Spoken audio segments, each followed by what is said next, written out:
um,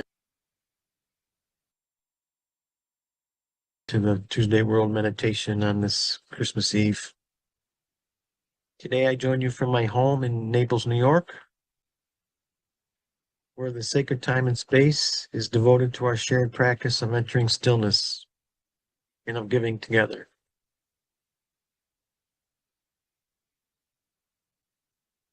Let us first surround and protect ourselves with the love and the grace of God.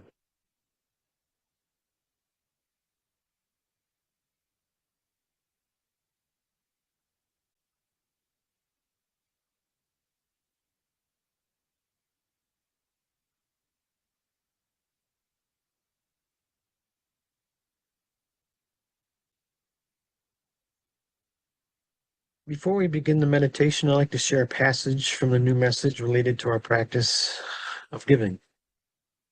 And before I share those passages, I just got a little something I'd like to read to you about my experience with Christmas and what it means to me. Christmas is such a special time of year for me. It always has been since I was a kid, as long as I can remember. And ever since that, uh, since I was a boy, I could feel its significance in my life because of the feeling I had within. Where the true meaning of Christmas is a living presence within each of us and all around us. We can actually see and feel the giving, the receiving, and even the relationships that are acquired and experienced. And this is what Christmas carries for us within at a deeper level. That is why it's so special for me. And so many of us living in separation seek happiness and power. And yet the true power of happiness is knowledge that we carry within, deep within us.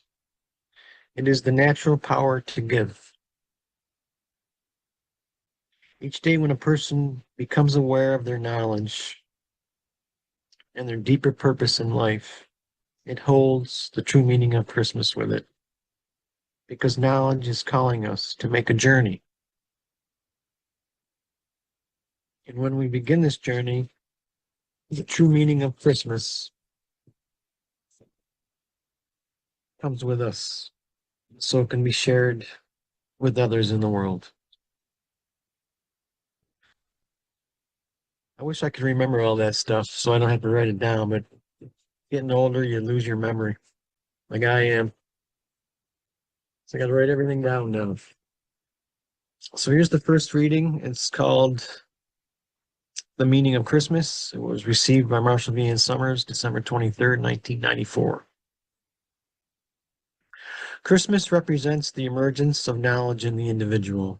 This is exemplified in the life of Jesus, when beyond his own understanding even, a greater power emerged within him, overtook his life, united him with the unseen ones, who guided him and led to the expression of his great significant ministry.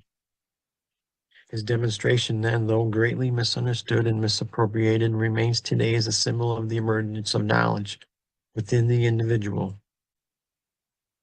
Though Jesus has been idealized, his life has been made to be unique and unmatched by any other life.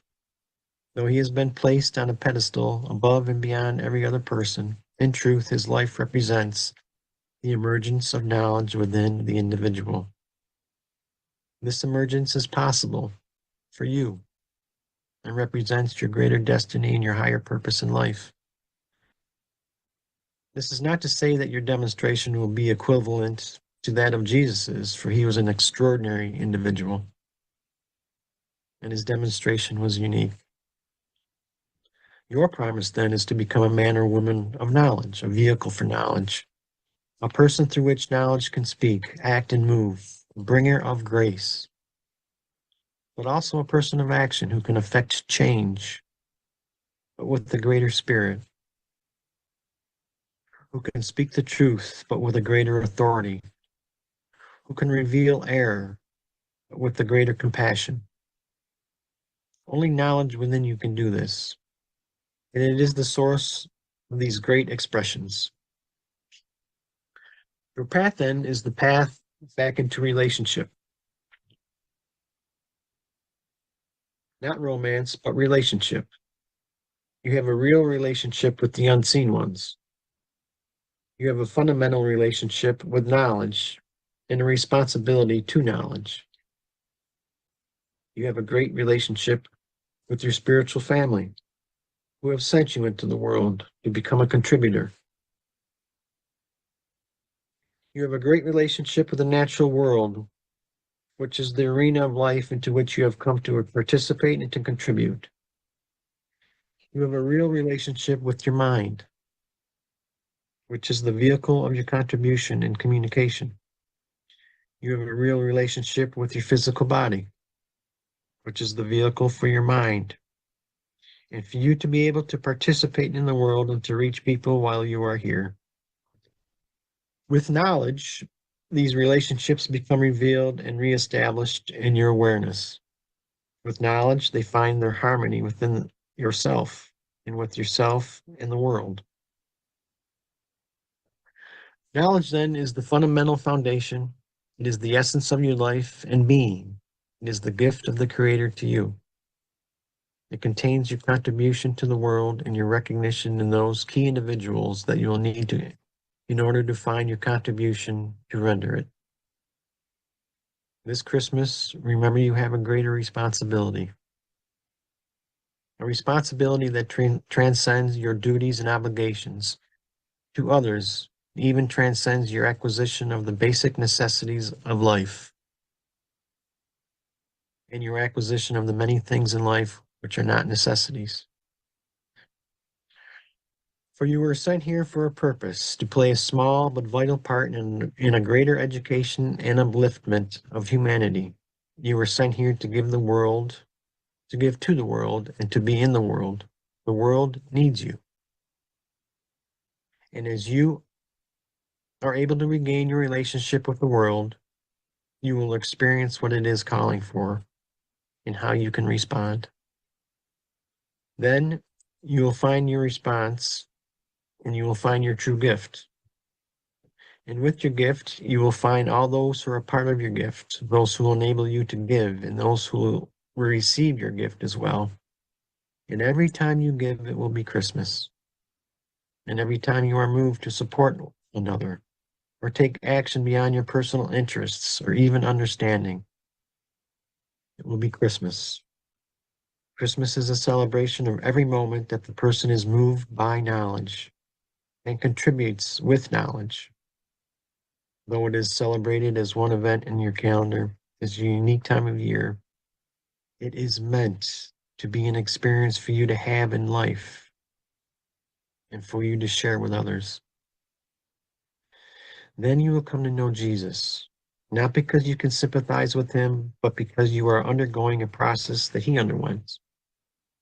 And you are beginning to experience the reality that he represented. Then he will no longer be a historical figure. Then he will no longer be an idol for you, someone to worship. Then he will no longer be beyond your reach. Instead, he will become your friend, your companion, your elder brother.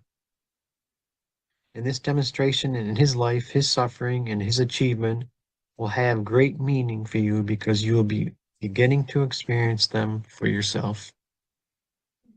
And you will know that he is not to be idolized, but to be embraced. Grace will be with you because grace will be in you. And grace will be with you with your relationships because grace will be the foundation for their establishments and for their activity. And every moment you experience this, no matter how infrequent these moments may be, each one will be an experience of Christmas. It is the activity of God in the world to activate knowledge in individuals and to reunite them with their spiritual families, who are in the world and beyond this world, and to support the emergence of knowledge and all of the gifts that knowledge is here to give to the world. of humanity at this time. This is your Christmas. Jesus is with you. The unseen ones are watching. You can feel them and you can hear them. Though they will not come too close so as not to dominate you or to cast too great of an influence upon you. They will abide with you. Remember them. They have not forgotten you. Remember Jesus. He will resonate with you as you resonate with him. Then the gift of Christmas will be given. Then the celebration will sound. Then you will feel timeless within time itself. Then you will feel great purpose within a world that seems to have no purpose. Then you will feel connected amongst the race of humanity that is disconnected. Then you will feel invigorated around those who are discouraged and downcast. Then giving will happen through you naturally, beyond your control, but with your full participation. And the unseen ones conclude with this blessing. Presence of knowledge throughout the greater community invigorates and unites all life and gives purpose and meaning beyond the disassociation of ignorance, hatred, and contempt. Let me then be the recipient of knowledge. Let me then embody knowledge. Let me then learn to be an expression of knowledge. Let my mind be illuminated. Let my body be invigorated.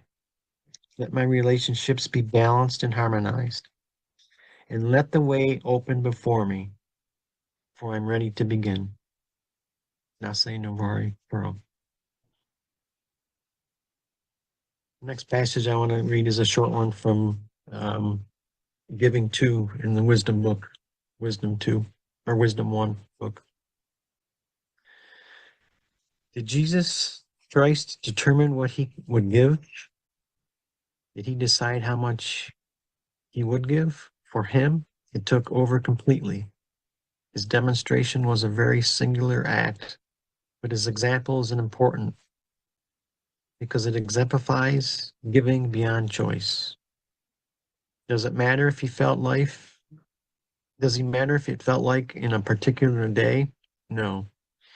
He was moved by a greater force than his wishes, and his wishes were fulfilled as a result, for his wishes were in harmony with his nature.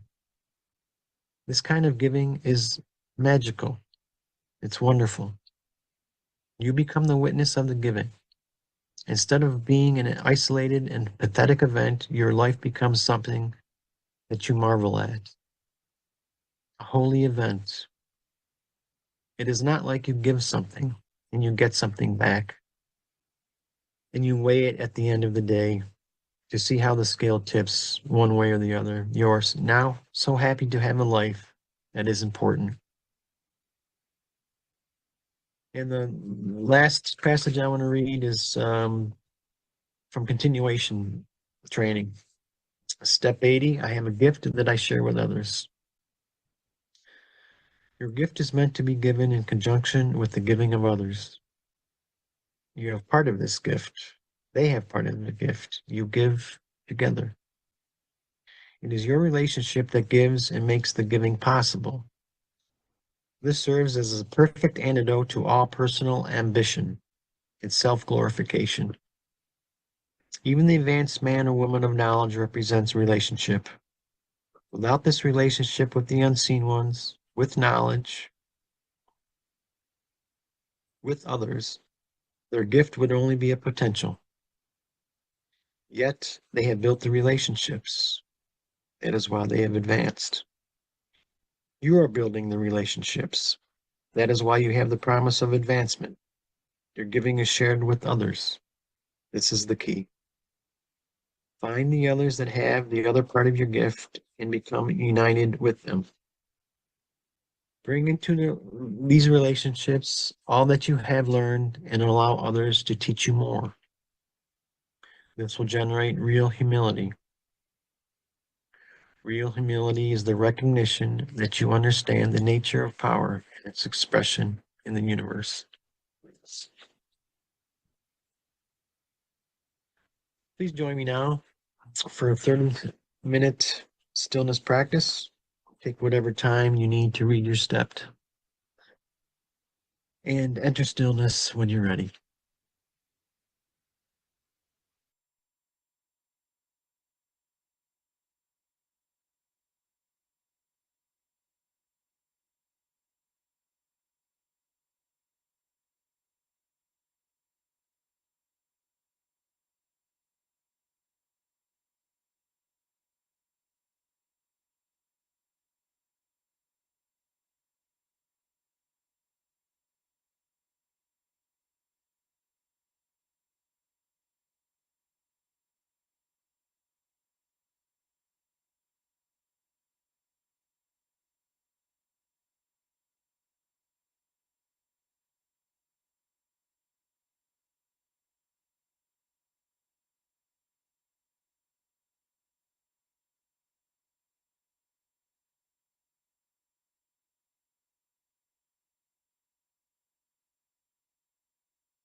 Nasi Vari Karam.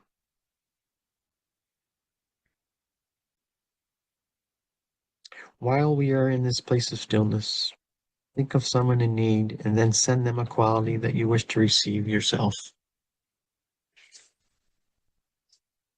Send that individual that quality.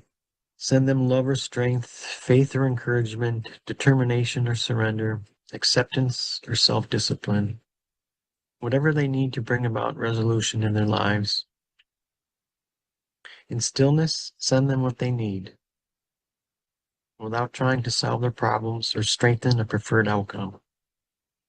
In giving, we also receive, and in this giving, these qualities are strengthened within ourselves. And before I say Nasi Namarai Karam, I want to wish everybody a Merry Christmas. And always remember that you're here for a greater purpose, and you can fulfill that purpose if you do the work. And it's all about giving and receiving and relationship. Nasi Namarai Karam.